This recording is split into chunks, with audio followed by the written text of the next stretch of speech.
Hello. Evening. It's not evening, is it? It's morning. It's our evening. It is our evening. We should have done this morning, Yeah. shouldn't we? We just wanted to say hello and introduce this week's vlog, but also say a massive thank you because we've finally reached 10,000 subscribers. Yeah, can't believe it. It's I mad, can't isn't believe it. I know. Yeah. So a big thank you to everyone that's subscribed. Now, also today we had a visit from a lovely couple. Vicky and Nick. Yeah, from... Well, Vicky's from Australia. Well, New Zealand, Yeah. actually. Lived in Australia, but Nick is actually from Yorkshire. Yeah, I lived in Australia for 35 years. So they've packed up and come back to the UK to live on a beautiful narrowboat. So we're hoping at some point we'll get to see their narrowboat too. Yeah. Oh, that is the wind. It is. Blowing It's the really boat. windy. It's really stormy Yeah. tonight. We weren't expecting this at all, were we? Yeah, but they brought their dog Millie today, and they've lived in Australia for 35 years. So they've given up a lot, haven't they, to Yeah. come to the UK? But yeah, they told us all the reasons they'd done it, and we just hope. I think they're going to love it, aren't they? Yeah, I really hope so. And I hope we're bumping into them, not literally, while we're cruising. Yeah. We've said we may go down to Mersey Marina to visit them, and we know a few other boaters down there and vloggers, don't we? So that'd be nice. Yeah, to see so them. we'll hopefully do that in the next few weeks if we can. Although we've got a busy few weeks trying to Yeah, we have. move ourselves, haven't we? So Easter weekend we're hoping to really crack on. The breach is open next week. Well, it's fixed next week. But we're busy, aren't we? We're working at the weekend, so we're going to wait till Easter weekend when we've got 5 really good days of cruising. Yeah, fingers crossed that the weather's good, and it's probably a good job we didn't move this week. So the weather's been horrific, hasn't it? Yeah, we've not even been able to go and fill up for water, have we? It's been that bad. Yeah, 2 days of really strong winds and rain. We don't want to move the boat in that. It's just not worth the risk. So I've been walking down the canal with a 12-litre canister for water, and we've just been topping up the tank with that. Yeah. So fingers crossed. We have been showering. Yeah, we have. So, this week's vlog is all about Reg's boat called the Tin Slug, and we met Reg on our way out of Leeds, didn't we? Yeah, so those people who do follow us regularly will have seen Reg. We've travelled with him quite a little bit, didn't we? And basically Reg is a solo boat, and he's He doesn't want people knowing his age. What does he not? No, I asked him that, and he said, no, I'm not telling anyone. Okay. Oh, Well, I've just told you. Yeah. So Reg... It's a solo boater who apparently we can't disclose his age, although No. I just have, and Paul's going to edit it out. Yeah, I will. Sorry, Reg. But yeah, he asked us to come up to Shipley and film his boat that is radio controlled, and it's absolutely brilliant. And if you stick around to the end of the video, we'll make an announcement about that boat. Yeah. But yeah, enjoy this week's vlog, and we'll speak to you soon. Thanks so much again for all your support. Yeah, thank keep you. your comments coming, really do appreciate them. Thank you. Enjoy the Okay. vlog. This is Tin Slug, a unique narrowboat with some really special features.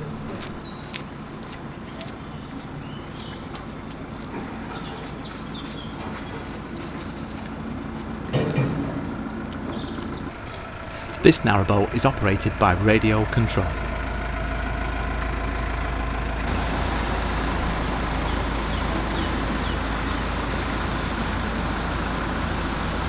Making it so much easier to operate your narrowboat single-handed through the swing bridges and the locks.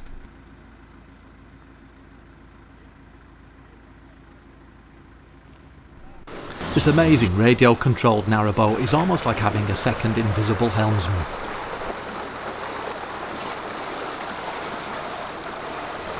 With no need to tie up at lock landings, making it much easier to operate the locks by yourself.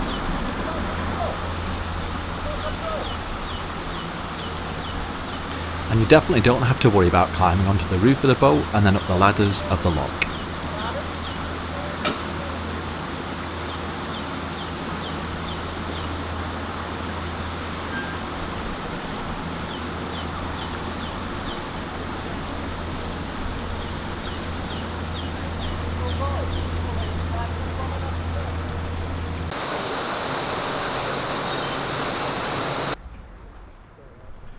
Another challenge as a solo boater is operating the swing bridges when often the mechanism is on the offside of the canal.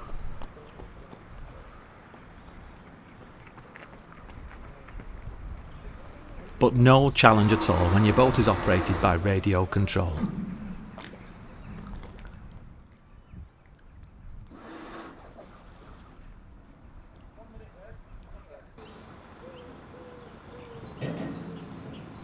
Just simply close the bridge behind you and walk up to your boat.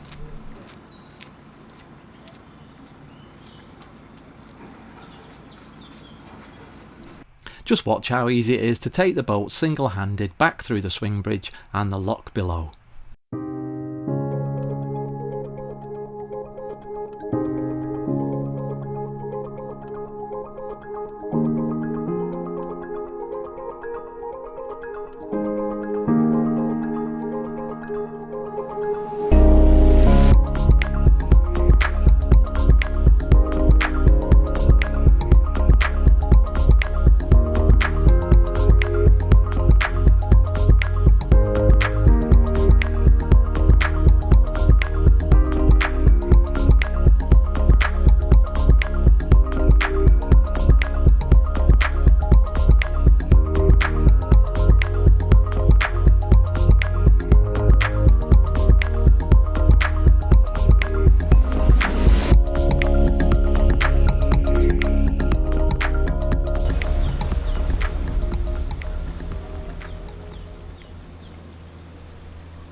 Because I'm single-handed, when I launched it the first lock, I found I had to climb onto the roof of the boat, along the roof and up a ladder to climb out to work the lock. Not prepared to do it. So I thought, what can I do to be two places at once? The Dutch barges I built previous to this were launched at Thames and Kennet Marina in Reading. And the crane driver there has radio control on his crane. I thought, that's what I need, radio control. It doesn't exist commercially. It's something I had to sort out myself. And it's the only way I would be prepared to use this boat on the canals, otherwise it would have to go. Unfortunately now, 5 years later, I've got a bad case of vertigo. I find myself very unsteady on the foredeck, or indeed moving around the locks, so the reality is time to go. So if you're single-handed and want to continue boating, this is the one to have. And you were talking to me earlier about the advantages. There are obvious advantages about having a remote control boat, but you were telling me the other advantages that aren't so obvious? Right, okay, so for example, when there's a lock coming up, you pull up at the lay-by, but you don't have to tie up because you've got the boat under control while you walk forward to set the lock. Having set the lock and you motor the boat in, you don't need to tie, or don't need a centre line or anything to control the boat, because again you've got it under control with your radio control while you refill or empty the lock and sort it out, etc, etc.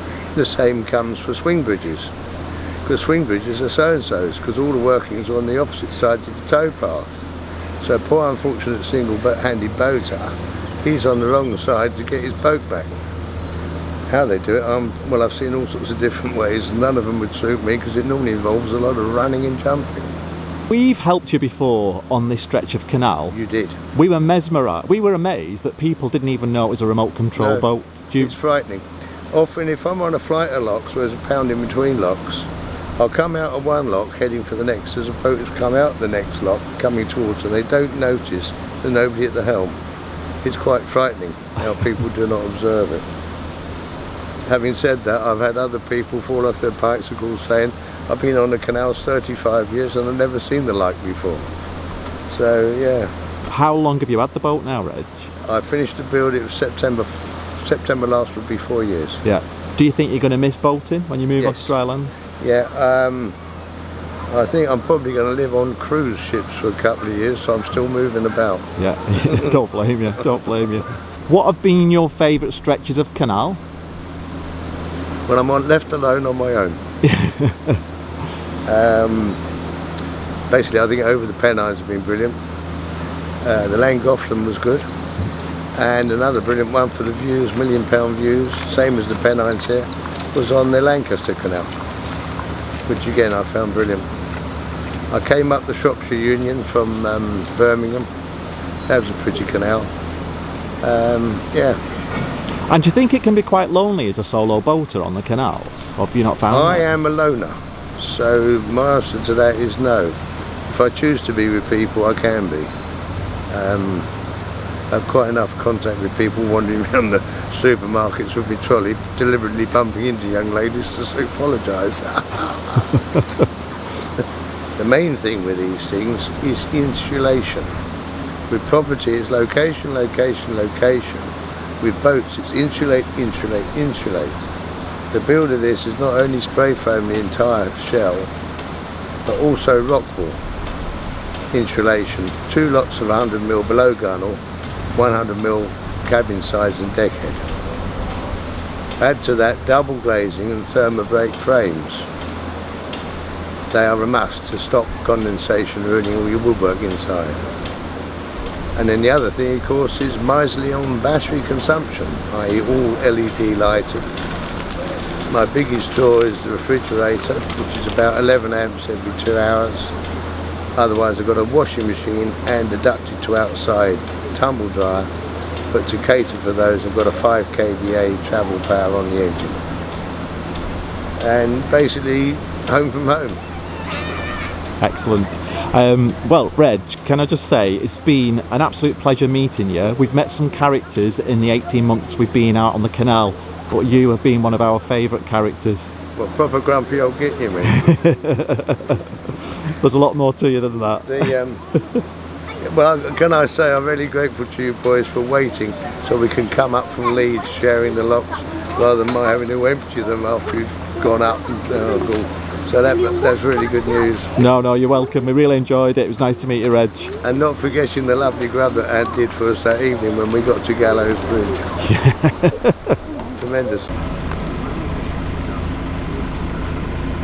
What exactly can you control with your remote? What can I control? Anything that you can, which is the rudder, the throttle and gears, and bow thruster for those of you who've got it.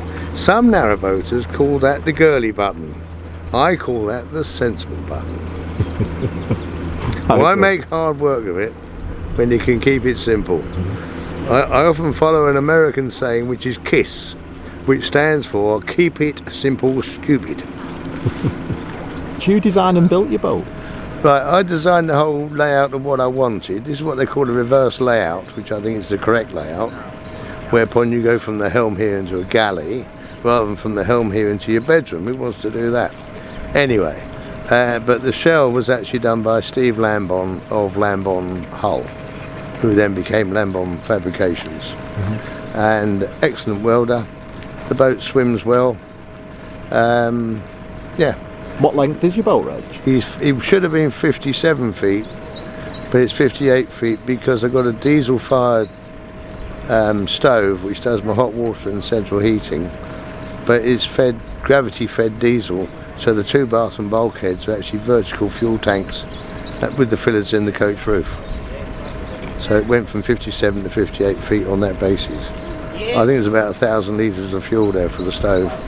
And of course an oil stove, you just light it and leave it on 24/7. It's always toasty. Get up in the night and bing, it's still 22 degrees or whatever you choose to set it at. So basically all my ideas below. But having said that, I did do 3 Dutch barges before this, and each one was a learning curve.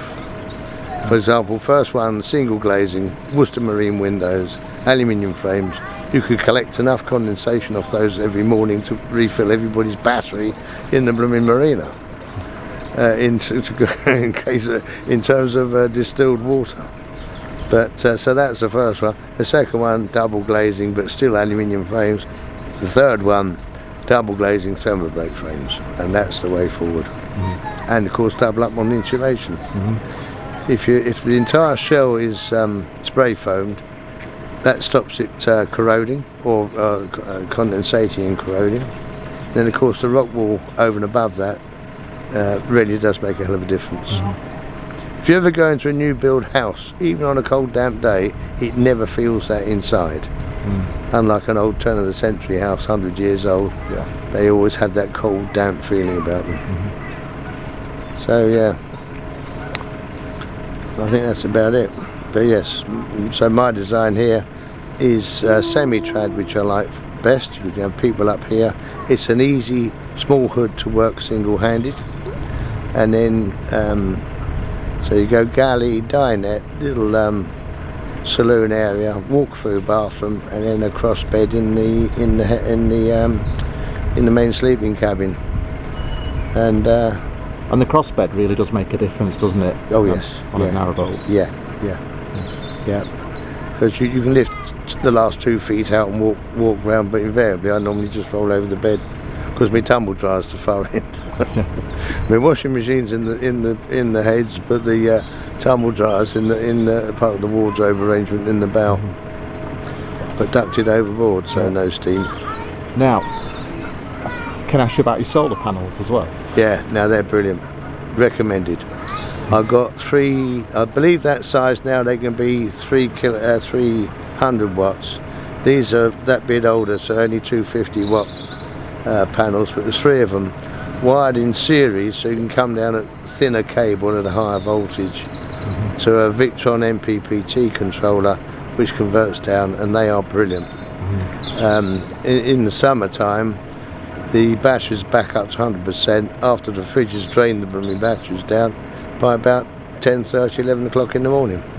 This time of year not so good, because you don't get the sun or the heat. The sun hasn't got the same amount of energy in it. But no, they're brilliant things. Highly recommended. What about batteries? I've done every type of battery you can think of. On here I've put in those Trojan T105 6-volt cells. I've only got 4 of them. They're wired in series to get up to 12 volt. So I've got 440 amps at 12 volts, and that's ample for this. Excellent. Why is your boat called Tin Slug, Reg? This is a common question. Sadly, you chaps, it's, in my opinion, all narrowboats, are without exception, are ditch calling a tin slugs.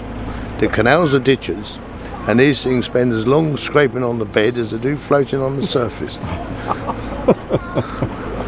Hence the name Tin Slug. Very romantic. Just to upset all those narrowboat enthusiasts.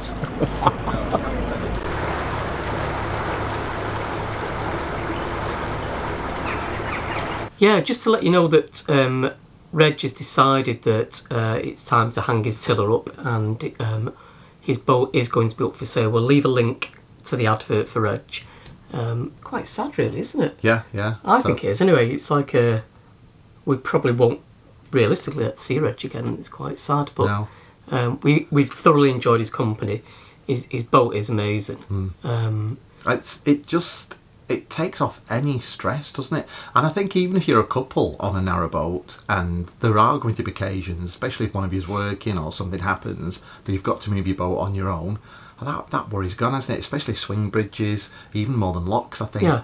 So any solo boat will know like the difficulties of navigating the network. Yeah. And this sort of takes that sort of stress out, like you said. Yeah. But I'm quite sad to see Reg go, to be honest. Yeah, I'm sure we'll see him in the future, definitely. Do you think? Yeah, I think he'll come up north to visit his family. He's got family on the Wirral, hasn't he? Oh yeah. I forgot about that. Yeah, so I'm sure we'll meet up. You always a drink, Reg, by the way. Anyway, we hope you enjoyed the video, and a big thank you to Reg for letting us film his boat. A lot of people have asked to film it in the past, and he said no. Yeah. So yeah, we hope you enjoyed seeing Reg's radio-controlled boat, and please keep your comments coming, like Anthony said earlier. Don't forget to subscribe if you haven't already, and give the video a like, and we'll see you next week, hopefully. Yep. Take care. Bye for now. Bye.